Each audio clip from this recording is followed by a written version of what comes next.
નમસ્કાર, મંતવ્ય ન્યૂઝમાં આપનું સ્વાગત છે. હું છું કુંજ. વિકાસનો કેગ રિપોર્ટ.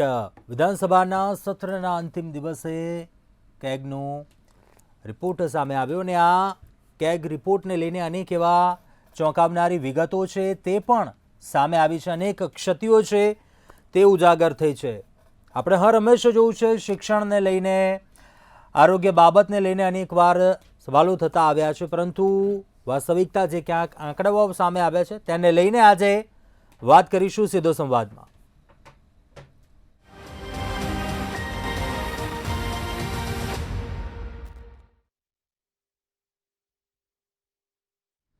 તો આ જ મુદ્દા પર ચર્ચા કરવા માટે આપણી સાથે જોડાયા છે અશોકભાઈ પંજાબી, કોંગ્રેસ નેતા છે, અને શૈલેષભાઈ પરમાર, બીજેપી નેતા. આ બંનેનું સ્વાગત છે.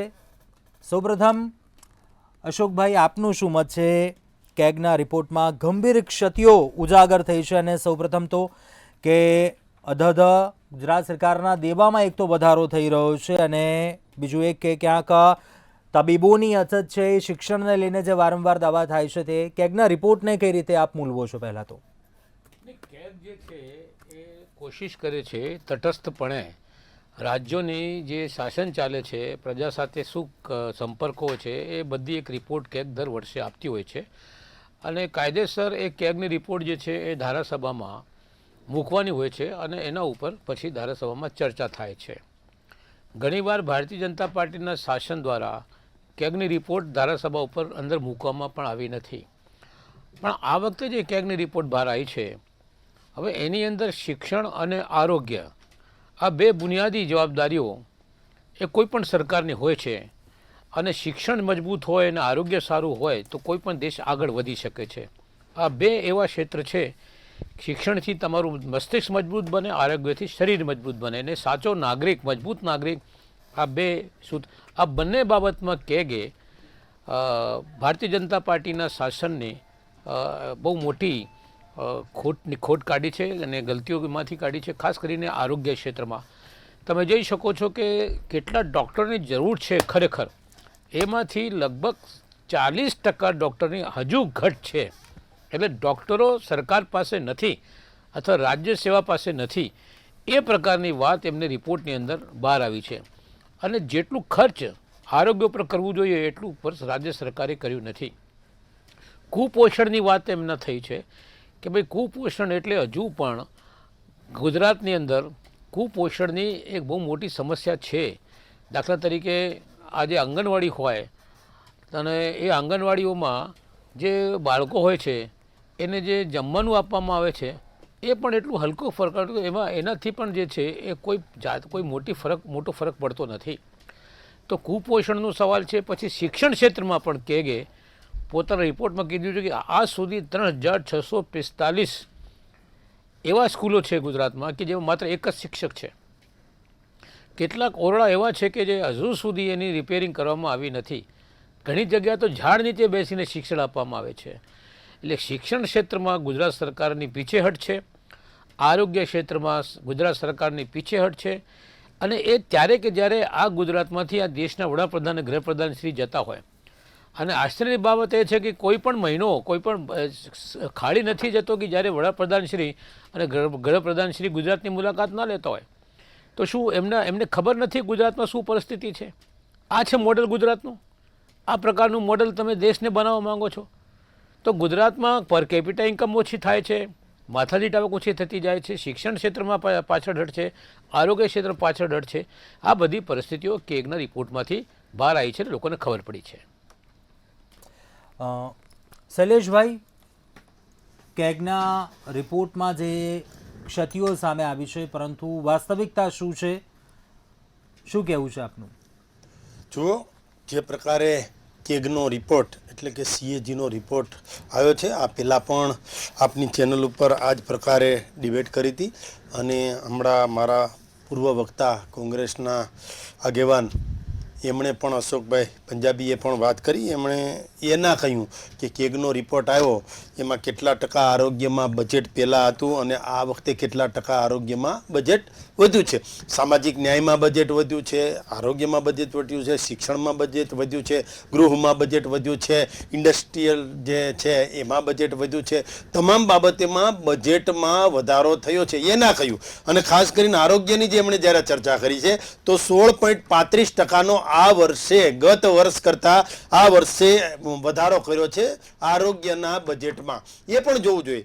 જ્યારે વિકાસ થતું હોય, જ્યારે કોઈ પણ જે રાજ્ય છે એ વિકસિત રાજ્ય તરીકે, ડેવલપ રાજ્ય તરીકે પ્રસ્થાપિત થતું હોય ત્યારે ક્યાંક ને ક્યાંક લોકોની સુખાકારી, શાંતિ, સલામતી અને સુખાકારી અને સગવડતાઓને વધારવા માટે દેવું પણ કરવું પડતું હોય. અમે એમ નથી કહેતા કે દેવું નથી થયું. માનો કે 3.70 લાખ કરોડ, જે 3,70,000 કરોડનું જે બજેટ આ વખતનું છે એમાં ક્યાંક ને ક્યાંક 26,747 કરોડનું દેવું છે.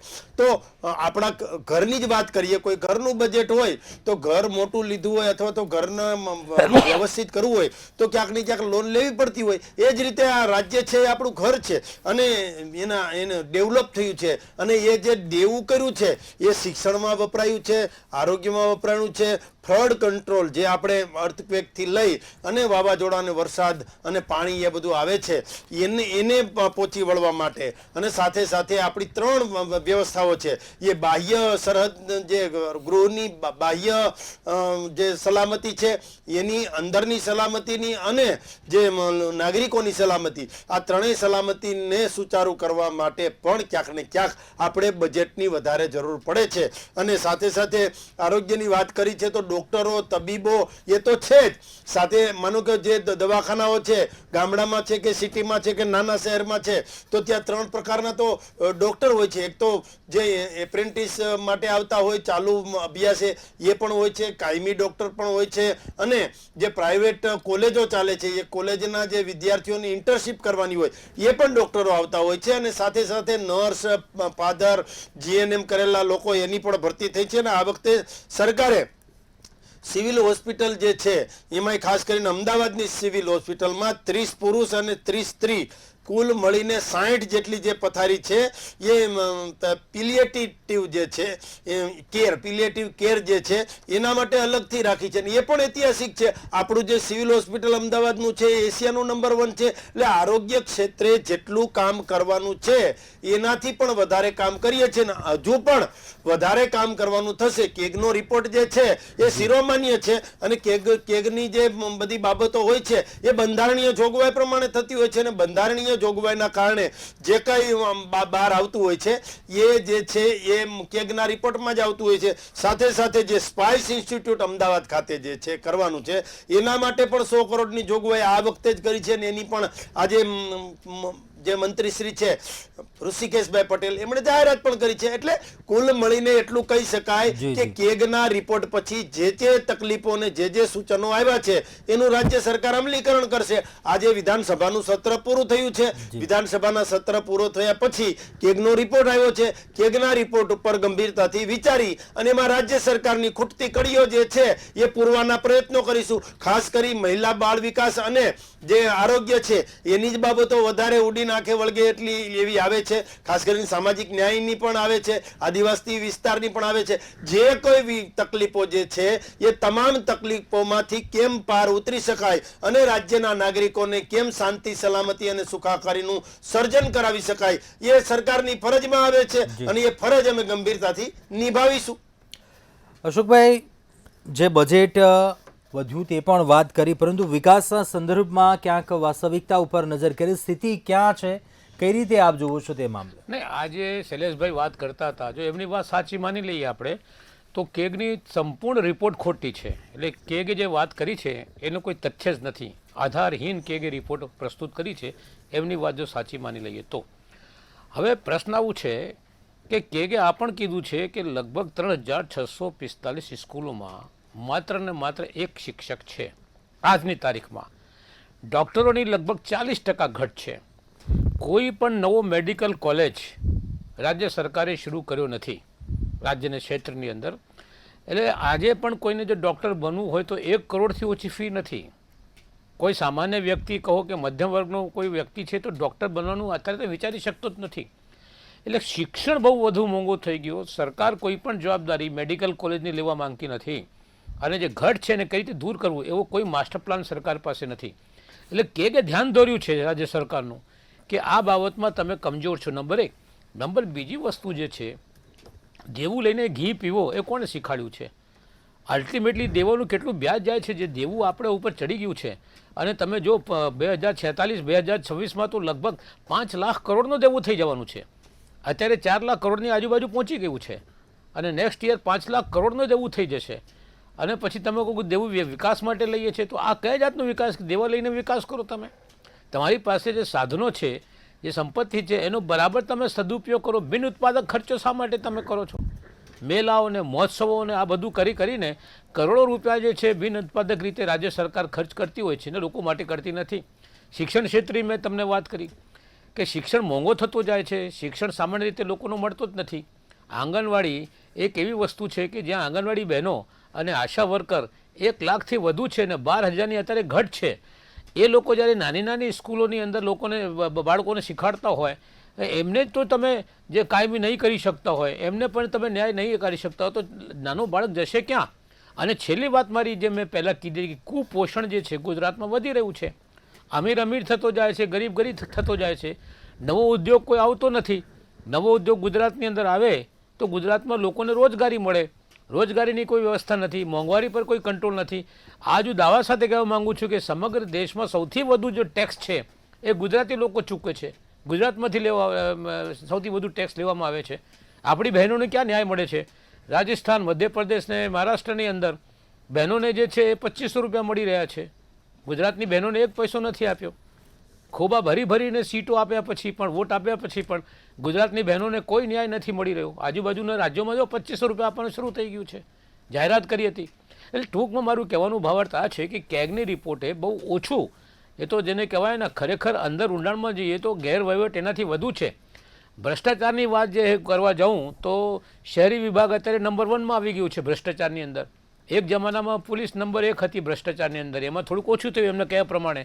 અને શહેરી વિભાગમાં સંપૂર્ણ ભ્રષ્ટાચાર છે. અને મ્યુનિસિપલ કોર્પોરેશન તો ગળા ડૂબ છે ભ્રષ્ટાચારોમાં. જે બ્લેક લિસ્ટમાં હોય એને જ કોન્ટ્રાક્ટ મળતું હોય છે. જે પુલ તોડી નાખ્યું પહેલાં હાટકેશ્વરવાળું, એને જ બીજો કોન્ટ્રાક્ટ મળી ત્યાં દ્વારકાની અંદર. એટલે ટૂંકમાં મારું કહેવાનું ભાવાર્થ આ છે કે કેગની રિપોર્ટે તો બહુ નાની વાત કરી છે. હકીકતમાં તો એનાથી વધારે ગેરવહીવટ ગુજરાતની અંદર ચાલુ રહ્યું છે.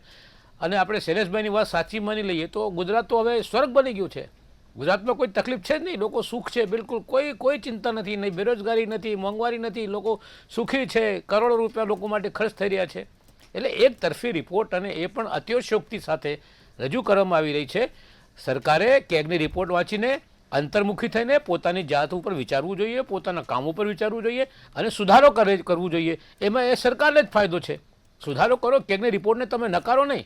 હવે છેલ્લા દિવસે કેગની રિપોર્ટ આવે છે, હવે કઈ રીતે ચર્ચા થાય વિધાનસભામાં? હકીકત તો એ છે કે વિધાનસભામાં કેગની રિપોર્ટની ચર્ચા થવી જોઈએ અને એ એક પ્રણાલિકા છે. પણ તમે કેગની રિપોર્ટ આજે લાવો ને આજે વિધાનસભા પૂરી થઈ ગઈ, તો શું તમે કરવા માંગો છો? શું બચાવવા માંગો છો? લોકોના આંખમાં ક્યાં સુધી પાટા બાંધશો? આ મોટો સવાલ છે. લોકો તો સમજશે ધીરે ધીરે.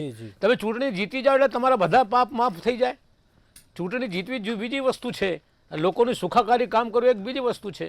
આ બાબતમાં પણ ભાજપની સરકારે અને ભાજપ બંનેને વિચારવું જોઈએ કે લોકોને ખરેખર ન્યાય મળે. શૈલેષભાઈ, આપનું શું કહેવું છે આ મામલે? ક્યાંક વિકાસના સંદર્ભમાં આપણે સ્થિતિની વાત કરીએ, બજેટમાં વધારો થયો, પરંતુ જે ક્ષતિની વાત આવે, ક્યાંક જે ઘટની વાત આવે, પરંતુ વાસ્તવિક વિકાસની સરખામણીની જ્યારે આપણે વસ્તુ જોઈએ તો કઈ રીતે મૂલવશો? જુઓ, દેશમાં કેટલો વિકાસ થયો છે, કેટલું શું થયું છે, ક્યાં કેટલો ડેવલપમેન્ટ થયું છે, સૌ લોકો જાણે છે.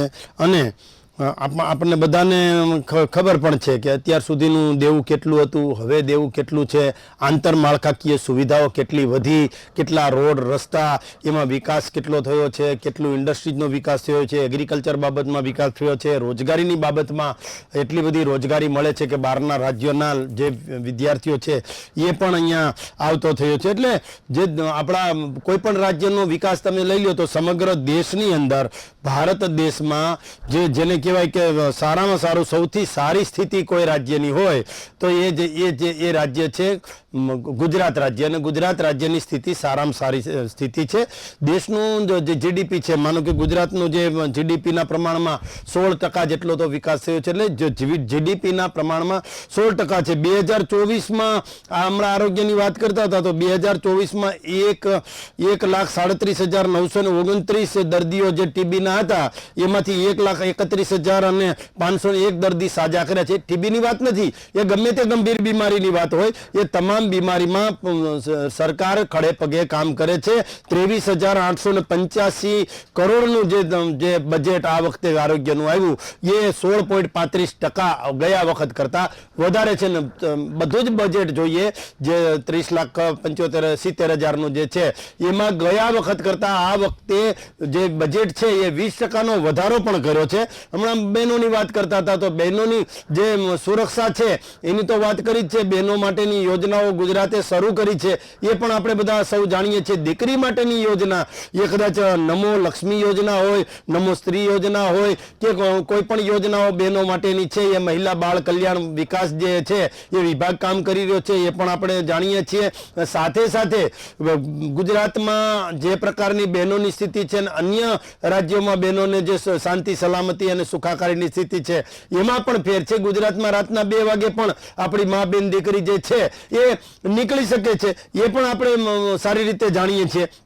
કહેવાનો મતલબ એટલો જ છે કે જે પ્રકારે આજે જે કેગનો રિપોર્ટ આવ્યો છે અને જે વિધાનસભાનું સત્ર પૂરું થયું છે એટલે કેગના રિપોર્ટ ઉપર જે અત્યારે ચર્ચા થઈ રહી છે એમાં કેગનો જે રિપોર્ટ છે, સીએજીનો રિપોર્ટ છે, એમાં મેં પહેલાં પણ કહ્યું છે એ રીતે આ વખતે જે પ્રકારનો વિકાસ થયો છે અને કોઈ પણ દેશને કે કોઈ પણ રાજ્યને વિકાસશીલ બનાવવું હોય તો એ પર્યાય શબ્દ છે કે ભાઈ વિકાસ કરવું હોય તો ક્યાંક દેવું પણ કરવું પડે. કારણ કે દેવું એટલા માટે કરીએ છીએ કુંજભાઈ કે લોકો જે છે એના ઉપર ટેક્સનું ભારણ નથી નાખવું આપણે. એ કદાચ આરોગ્ય માટેની સુવિધાઓ પૂરી પાડવાની હોય, શિક્ષણ માટેની સુવિધા પૂરી કરવાની હોય, સામાજિક ન્યાય માટેની સુવિધા પૂરી કરવાની હોય કે એ કદાચ ઇન્ડસ્ટ્રીઝ માટેની સુવિધા પૂરી કરવાની હોય કે ખેડૂતો માટેની કે વેપારીઓ માટેની સુવિધા પૂરી કરવાની હોય કે મહિલા અને બાળ વિકાસમાં સુવિધા પૂરી કરવાની હોય, તમામ સુવિધા પૂરી કરવા માટે અને પૂરી કરવાની સાથે સાથે લોકો ઉપર ટેક્સનું ભારણ પણ નથી કરવું. તો ક્યાંક ને ક્યાંક આ તો દેવું કરવું છે તો એ લોકોની મૂડી છે, એ આજે નહીં તો કાલે એ દેવું જે છે એનાથી વિકાસ થવાનો છે, વિકાસમાં પૂરક બનવાનું છે. વિકાસમાં પૂરક બનવા માટે ક્યાંક ને ક્યાંક આ કરવું પડતું હોય છે. અને જે પ્રકારે આજે કેગનો રિપોર્ટ આવ્યો છે એમાં જે કઈક સત્યો છે એ બાબતે રાજ્ય સરકાર વિચારી રહી છે. ચાલો હવે આપણે ફરીથી કહીએ, શૈલેષભાઈની વાત જો આપણે સાચી માની લઈએ કે ભાઈ ગુજરાત સૌથી આગળ છે અને દરેક ક્ષેત્રમાં સૌથી આગળ છે, તો હું સવાલ પૂછું છું કે શ્રીમાન આદિત્યનાથ યોગી ઉત્તર પ્રદેશના મુખ્યમંત્રી એ જૂઠું બોલે છે. ગઈકાલે જ એમને કીધું કે યુપીનું વિકાસ જે થયું છે મારા શાસન હેઠળ, ગુજરાત નહીં લેકિન આખા દેશમાં સૌથી વધુ વિકાસ થયું છે યુપીનું થયું છે ને યુપી અત્યારે ગ્રોથ એન્જિન છે. ઉત્તર પ્રદેશ આપણા ભારતનું ગ્રોથ એન્જિન બની ગયું છે. એટલે યુપી સૌથી આગળ વધ્યું છે કે ગુજરાત આગળ વધ્યું છે એક મોટો સવાલ છે. હવે દેવાની વાત છે કે દેવું કરવું જોઈએ, એમને કહેવા માટે તો કહેવાનો અર્થ થાય કે દેવું કરીને વિકાસ કરવું જોઈએ. દેવાથી જો વિકાસ થતું હોય તો આટલું દેવું બહુ ઓછું છે, આપણે 10 લાખ કરોડ લેવું જોઈએ તો આપણે વિકાસ થઈ જાય. આ અજીબ પ્રકારનું લોજિક, અજીબ પ્રકારનું તંત્ર છે કે દેવું લેવું એ ફાયદેકારક છે. આ વાતની આ રજૂ કરવામાં આવે છે. અને સૌથી મોટી વાત છે વિકાસ કોને કહેવાય. તમારી વિકાસની પરિભાષા શું છે એ સમજાતું નથી. આ સુધીના લોકો સમજી શક્યા નથી કે ભાજપ વિકાસ કોને કહે છે. વિકાસ એને કહે છે કે અદાણી પાસે જે છે અબજો ખબજો રૂપિયા થઈ જાય, અમીર બનતો જાય અને ગરીબ થતો જાય. શું છે આજ ગુજરાતની હાલત? હું છાતી ઠોકીને કહું છું કે માથાદી ટાંકમાં ગુજરાત આજે 9મા નંબર ઉપર પહોંચી ગયો છે અને 1995માં ગુજરાત 3જા નંબર પર હતું. માથાદી ટાંક પર કેપિટા ઇન્કમ એની અંદર દિલ્હી પ્રથમ હતો, હરિયાણા 2જા નંબર પર, 3જા નંબર પર ગુજરાત હતો 95માં. અત્યારે 9મા નંબર પર ગુજરાત પહોંચી ગયો છે. આને વિકાસ કહી શકાય છે? એ વિકાસની હજી પરિભાષા ભાજપવાળા બોલે છે. 2-4 રોડો બનાવી દીધા, 1-4 પુલ બનાવી દીધું અને આને તમે વિકાસ કહો? એ નહીં, રોજગાર મળવું જોઈએ. આજે બેરોજગારી ગુજરાતની અંદર પણ એવી છે કે એન્જિનિયર લોકો 5-5, 6-6 હજારમાં અત્યારે કામ કરી રહ્યા છે. ઘરમાં સામાન મૂકનારાની સંખ્યા તમે જુઓ, મોટરસાઇકલ ઉપર મોટો રાખીને લોકો ઘર ઘર જઈને સામાન આપી રહ્યા છે, એમને ખરેખર ન્યાય નથી મળી રહ્યું. આશા વર્કર એમને ન્યાય નથી મળી રહ્યું, આંગણવાડી છે એમને ન્યાય નથી મળી રહ્યું, આરોગ્ય કર્મચારી જે છે હકીકતમાં તમે જુઓ કે આજે 14મો 15મો દિવસ થઈ ગયો. આજે અમારા ટ્રેડ યુનિયન કામદારોની મિટિંગ હતી, આજે અમે ટેકો જાહેર કર્યો છે આરોગ્ય કર્મચારીઓને, અને મંગળવાર પછી અમે ધરણા પર ઉતરવાના છે એમના સમર્થનમાં. એટલે લોકો દુઃખી છે. તમે એને વિકાસ કહો છો? એ સમજાતું નથી શૈલેષભાઈ કે વિકાસ તમે કોને કહો છો? વિકાસ મતલબ પ્રજા સુખી હોય, લોકોને રોજગાર મળતું હોય, મોંઘવારી ઉપર તમને કંટ્રોલ હોય. તમે કાયદો વ્યવસ્થાની વાત કરો છો, વસ્ત્રાલમાં શું થયું ને સિંધુ ભવનમાં શું થાય છે, અને કેટલા સામૂહિક બલાત્કાર જે છે સુરતમાં થાય છે, કાયદો વ્યવસ્થા પણ ખાડી ગઈ છે. આ પરિસ્થિતિ સારી નથી ગુજરાતની, એમાં તમે સુધારો કરો. વિરોધ પક્ષ તરીકે તમને અમારું કાન પકડવાનું, તમારું અમને ખોટું કરો એ બહાર લાવવાની જવાબદારી અમારી વિરોધ પક્ષની જવાબદારી છે. અમે નહીં કહીશું તો કોણ કહે છે? એટલા માટે અમે તમને કહીએ છીએ કે નહીં, તમે આત્મખોજ કરો, તમે પોતાની જાતની પ્રશંસા પોતે કરવાનું હવે બંધ કરી દો. હવે કામ કરો લોકોનું. હું ફરી કહું છું કે ચૂંટણી જીતવી એ બીજી વાત છે, પણ લોકોનું કામ કરવું એ જુદી વાત છે. લોકોનું કામ કરો. ચૂંટણી જીતી ગયા એટલે બધું માફ. ચૂંટણી હું છેલ્લે એક વાત કહેવા માગું છું શૈલેષભાઈના મારફતે ભૂપેન્દ્રભાઈ પટેલ સાહેબને હું વિનંતી કરવા માગું છું કે મધ્યપ્રદેશ, રાજસ્થાન અને મહારાષ્ટ્રની જેમ ત્યાંની બહેનોને જે 2500 રૂપિયા દર મહિનામાં આપવામાં આવે છે, ગુજરાતની બહેનોને પણ તાત્કાલિક 2500 રૂપિયા એમના ખાતામાં જમા કરાય તો સારું છે. શૈલેષભાઈ, આ વિકાસની પરિભાષાની વાત કરી, શું કહેશો આપ? આશા એ રાખીએ ક્ષતિઓ દૂર થઈ જાય. વિકાસની પરિભાષા એટલે કે ગુજરાતમાં જે વિકાસની પરિભાષા છે એ સૌ કોઈ જાણે છે કે ડેવલપ રાજ્ય છે, તમામ ક્ષેત્રમાં ડેવલપ થઈ રહ્યો છે, તમામ ક્ષેત્રમાં વિકાસ થઈ રહ્યો છે. ને વિકાસ શબ્દનો જન્મ નરેન્દ્રભાઈ મોદીના આવ્યા પછી વિકાસ શબ્દનો જન્મ થયો છે. એગ્રીકલ્ચરની બાબત હોય, એ બહેનોની બાબત હોય, એ તમામ બાબતોમાં વિકાસ થયો છે. હમણાં બેરોજગારી દરની પણ વાત કરતા હતા કે બેરોજગાર આટલો છે, ના છે તે છે. તો જે વર્ગ 2 અને વર્ગ 3 જે આરોગ્યની જે સ્ટાફ નર્સ બહેનો જે છે એ વર્ગ 2 ની 1903 નર્સોની ભરતી કરવાની છે, અને સાથે સાથે વર્ગ 3 ની 1921 જે છે બહેનો એની ભરતી કરવાની પણ સરકારે જાહેરાત કરી છે. મેં ત્યારે પણ કીધું તો હજુ પણ ફરીથી કહું છું કે બેરોજગારી દર જે છે એ ભારતનો બેરોજગારી દર 3.2% છે. સમગ્ર ભારતનો બેરોજગારી દર 3.2% છે અને ગુજરાતનો બેરોજગારી દર 1.7% છે. હવે આ એનસીઆરબી ના આંકડા છે, એટલે એનસીઆરબી ના આંકડામાં તો ક્યાંય ખોટું હોઈ ન શકે. એટલે જે પ્રકારના એનસીઆરબી ના આંકડાઓ જોવા જઈએ એ પ્રમાણે આ જે વિકાસનો દર છે એ દેખાઈ આવે છે. જીડીપી જે છે એ 16% કરતાં પણ વધારે જે પ્રકારનું જે જીડીપીનો દર છે, અને સીએજીનો રિપોર્ટ જે આવ્યો છે એ જ કહે છે કે ક્યાંક ને ક્યાંક વિકાસની જ વાત થઈ છે. અને એમાં પણ વિકાસમાં ક્યાંય ઉણા ઉતરાઈશું તો અમે વિપક્ષની વાત પણ માનીએ છીએ, આમ નાગરિકની વાત પણ માનીએ છીએ, નાનામાં નાના માણસની પણ વાત માનીએ છીએ. જે રીતે 24,700 ની ભરતી શિક્ષકોની કરવાની છે એ પણ આપણને બધાને ખબર છે. એટલે હું આ આંકડા બધા એટલા માટે બોલી રહ્યો છું કે મારા જે સહવક્તા જે છે અશોકભાઈ પંજાબી, એને ખબર પડે કે સરકારે કેટલું કામ કર્યું છે. 3.70 લાખ કરોડનું જે આ વખતનું બજેટ 20% વધારા સાથેનું હતું, એમાં પણ ક્યાંક ને ક્યાંક 16% જેટલો જે અત્યારે આરોગ્યનું બજેટ જે વધારો કર્યો છે, અને 20% જેટલું સમગ્ર બજેટમાં પણ તે વધારો કર્યો છે. એ જ બતાવે છે કે ક્યાંક ને ક્યાંક ગુજરાતમાં વિકાસ થયો છે. વિકાસ એટલે માત્ર હું રોડ રસ્તા અને ઇન્ફ્રાસ્ટ્રક્ચરની વાત નથી કરતો. જે પ્રકારે વિકાસ થયો છે કે ગુજરાતનો ખેડૂત જે છે એ એક્સપોર્ટ કરતો થયો છે. પેલા આખા દેશની વાત કરીએ ને તો 50 કરોડ હતા ત્યારે બહારથી અનાજ લાવતા હતા, આજે 150 કરોડ છીએ. 150 કરોડ હોવા છતાં આપણે એક્સપોર્ટ કરતા થયા છે. આ વિકાસ નહીં તો બીજું શું છું? અશોકભાઈ, આપનું શું માનવું છે? સરકાર શું ખરેખર આ અધોધા બજેટ હોય, પરંતુ જે સરખામણી વિકાસની સાથે થઈ રહી છે, મસ્ત મોટું બજેટ એક તરફ, પરંતુ આ ક્ષતિઓ દૂર થશે તે મામલે સરકાર પણ કેટલી ગંભીર હોય, આપ કઈ રીતે જુઓ છો? મને લાગતું નથી કે આ સરકાર ગંભીર છે. આમ લોકોની સુખાકારી માટે, ગરીબોની, ખેડૂતોની, કામદારોની સુખાકારી માટે કોઈ દિશા, કોઈ યોજના સરકાર પાસે નથી. તમે જોઈ શકો છો કે જે પરિસ્થિતિ છે અત્યારે, એ પરિસ્થિતિમાં બેરોજગારી 1.7 બતાવે છે ગુજરાતમાં. એટલે આંકડા શાસ્ત્રી બની ગયા છે ભાજપવાળા. આંકડા ખોટા પેશ કરીને અને લોકોને ગેરમાર્ગે દોરવાના બધા પ્રયત્નો થઈ રહ્યા છે. આજે પરમ દિવસે રાજકોટમાં કે કોઈ એક શહેર ઉપર આર્થિક સંક્રમણના કારણે એક આખા પરિવારે, કુટુંબે આપઘાત કર્યું છે. કેટલા દિવસોથી એમની પાસે જમવાનું નહોતું. લગભગ 150 રત્ન કલાકારોએ આપઘાત કર્યું છે છેલ્લા 5 વર્ષની અંદર. આજે રત્ન કલાકારોની હાલત બહુ ખરાબ છે અને આ પરિસ્થિતિ લગભગ તમામ જગ્યા ઉપર ધીરે ધીરે ઊભી રહી છે.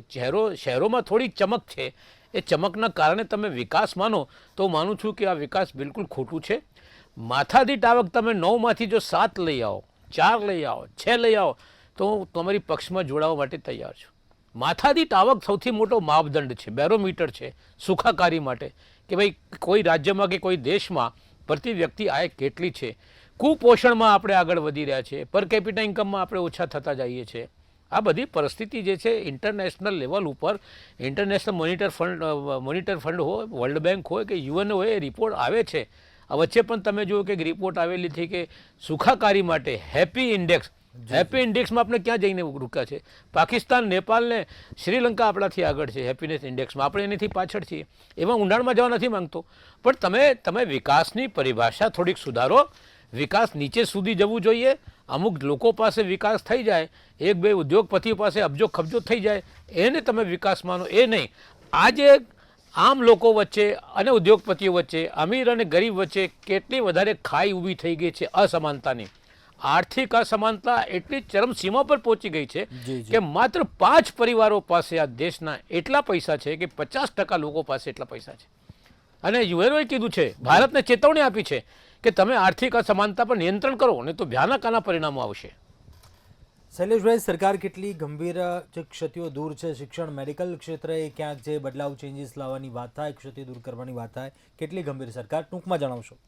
જુઓ, મેડિકલ ક્ષેત્રની, આરોગ્ય ક્ષેત્રની વાત કરી મેં, સામાજિક ન્યાય ક્ષેત્રની પણ વાત કરી, મહિલા અને બાળ જે વિભાગ છે એની પણ વાત કરી, જે શિક્ષણની આપે વાત કરી એમાં જોવા જઈએ તો હમણાં કહેતા હતા શિક્ષકો પણ ઘટે છે. તો મારે એ કહેવું છે કે 2001થી 2021 સુધીમાં જે શિક્ષકો છે, માનો કે પ્રાઇમરી છે તેમાં 5589 શિક્ષકો અત્યારે છે અને 6 થી 8 જે છે જે શાળા એમાં 47534 શિક્ષકો છે અને મુખ્ય શિક્ષક જે છે એ 6997 શિક્ષકો છે. ટોટલ જે કહેવાય કે શિક્ષકો 1,91,788 શિક્ષકો કામ કરી રહ્યા છે. જે પ્રકારે ભરતીઓ કરી છે એની પણ મારે વાત કરવી છે. વિદ્યા સહાયક હોય, ખેલ સહાયક હોય, જ્ઞાન સહાયક હોય, ટેટ ટાટ પાસ જે વિદ્યાર્થીઓ છે એમાં CRC, BRC કે શાળા સહાયક કે મુખ્ય શિક્ષક, આ તમામની ભરતીઓ સરકારે કરી છે. અને ડ્રોપ આઉટ જે રેશિયો છે એ રેશિયો 1 થી 8માં પણ ઘટ્યો છે. માનો કે 18 પોઈન્ટ સમથિંગ હતો, એના બદલે 2.80% આજે